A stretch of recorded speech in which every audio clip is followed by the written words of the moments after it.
Greetings to all our leadership team and congregation listening at this time. I am Sister Juney Muhamed. And really, I'm just going to run through with you very quickly addressing mental health and men. Today is Father's Day. And when we look at the term mental health, the first three letters signify our men. And when you look at the word health, you have the first four letters is to heal. And so we're going to look at some soul healing for our wonderful men, our brothers, our cousins, our husbands, our nephews, our sons, and grandfathers, and uncles, and friends, and neighbors. Men, we thank you. So next, I just really want to say, we all have mental health. When I'm talking about mental health, I'm not talking about mental illness. And on another day, we will go through that. But we all have mental health. And that's really important because we don't often talk about the health of our minds. We don't know much about it. We don't actually talk about it. And we don't know where to get help. And often we're not recognizing, by understanding what mental health is, we can be saving lives. And as brothers and sisters, we're in the business of saving lives. So it's very important that we get on to understanding what mental health is. So I'm just going to move straight on to the scripture of Saul. Saul in Acts 9 verse 18 says that immediately there fell from his eyes something like scales, and he received his sight at once. And when I read this verse, often when I speak to men about mental health, they say, but we didn't know that we have it. Often we just don't know. And I think we need to really recognize that people can be blinded by what they are going through and they don't always see it. So we don't always understand that we are suffering from mental distress that can lead to severe and enduring mental illness. And we need to be told the truth because often we can't see it because we're in it. And that applies to all of us. And this is very, very, very key. So when you're in something you can't see, it's like love is blind. Mental health, you can be blinded to the mental distress and the illness that takes place. It's other people often need to give us some feedback. And at another time, we will go into this a little bit more. And I just want to say on this point, imagine if something is like scales and it falls from your eyes. Can you imagine the pain of scales, the uncomfortableness, the discomfort, the pain, and you can't see properly? Often when we are in distress, we are in pain, we are in discomfort, we are traumatized, and we can't see the wood through the trees at times because of the level of distress. So it's not so straightforward to talk about and to come to speak to people about because you're blinded by it. Next. So what I want us to move on to thinking about is, because of that pain, it breeds a lot of stigma that we feel about ourselves as men. We feel embarrassment or even shame, or we've let ourselves down. That's not the truth. But our men, we have to find somebody you trust to talk to. Why? Because men are more likely to complete suicide. And I know you've heard about lots of men, especially during COVID pandemic and lockdown, loads of men have taken their lives. We're more likely to use illegal substances, and that's what we just did our prayer on. We're more likely to become alcohol dependent. And if you notice, these substances and alcohol help us to self-medicate, to manage this level of distress. And rather than begin to talk about it and get to the heart of the matter. So often men don't talk. That's commonly known. Men don't really talk. They don't like to talk about their emotions. So they end up being rough sleepers, more likely to. They end up maybe reacting in ways that they occupy 95% of the prison population.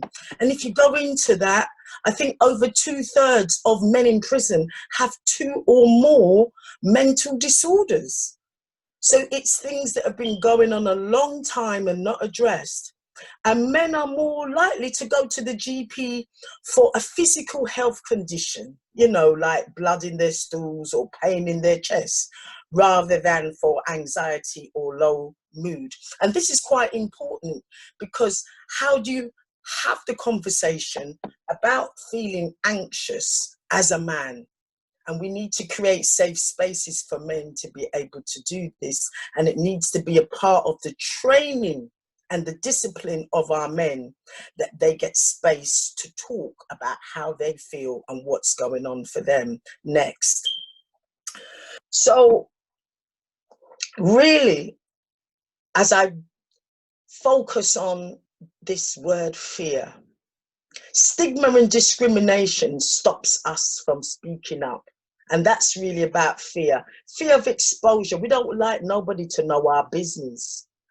We fear loss of status. How am I going to feel like a man? How am I going to feel like I can keep my respect?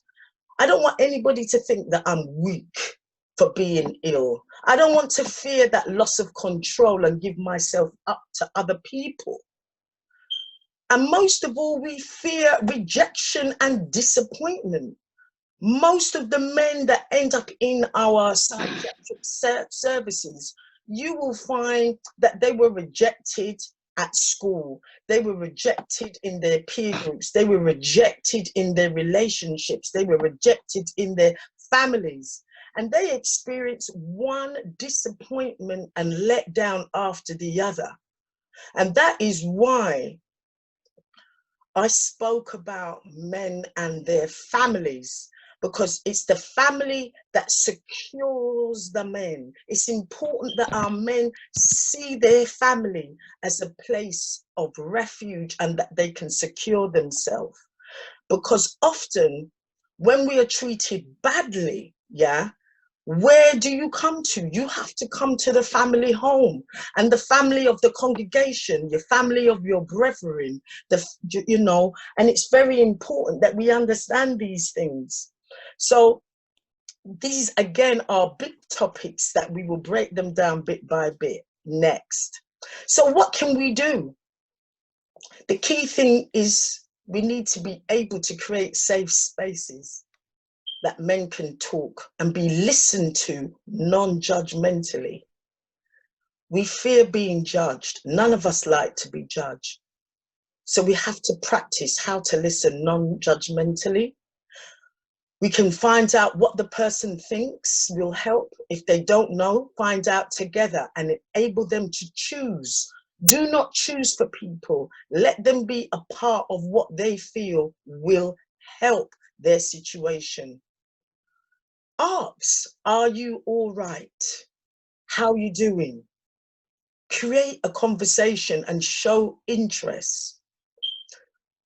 And remember, dear brethren, we can journey with the person together, not take over.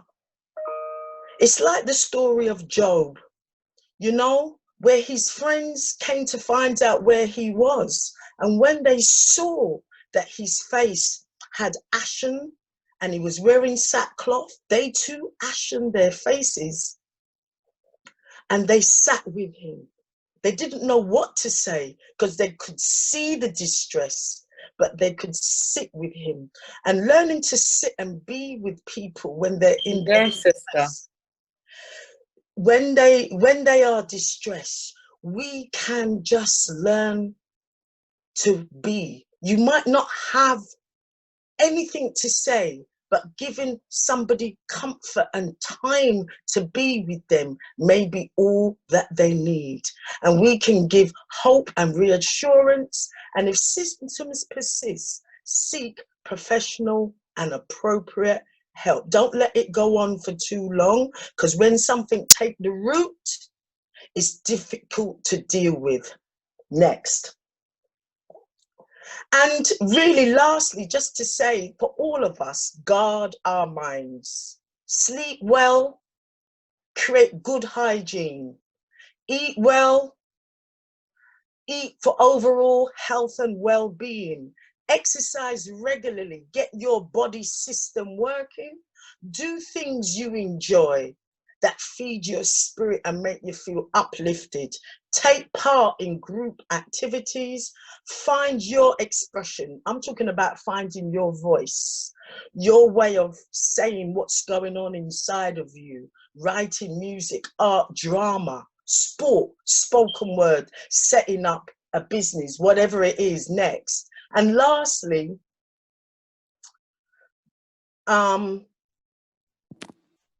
I wanted to just say, don't worry. Don't worry. Ask for help. Nobody's going to judge you. We are your family. Let God arise in you and fear not. Set up those small goals and allow others to support you to achieve them. And we can start to have better mental health. I look forward to meeting with you another time. And you can get my details if you want further services. Thank you very much indeed. Thank you, my sister Juney, Muhamed. Thank you for that. Very inspirational. At this time, we're gonna go back now to our song, Strength Will Rise by Minister Bunny.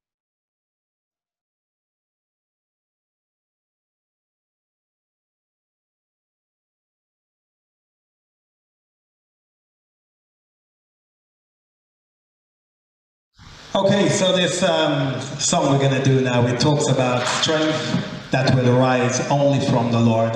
And in this time of pandemic, obviously we know that strength does get depleted, but we can only depend only on God, one person who can give us strength. So in this song we talk about strength will rise as we wait upon the Lord, and that we will do. Amen.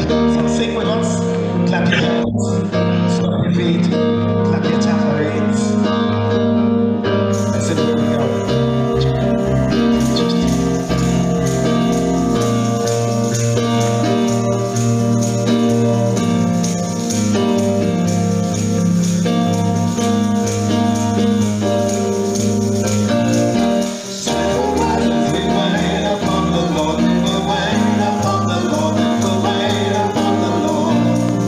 Strength will rise.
glorify you. Thank you, Lord. We magnify you. Have your way. Have your way, Lord. Well, we thank Minister Bonnie and Sister Karen for that lovely song.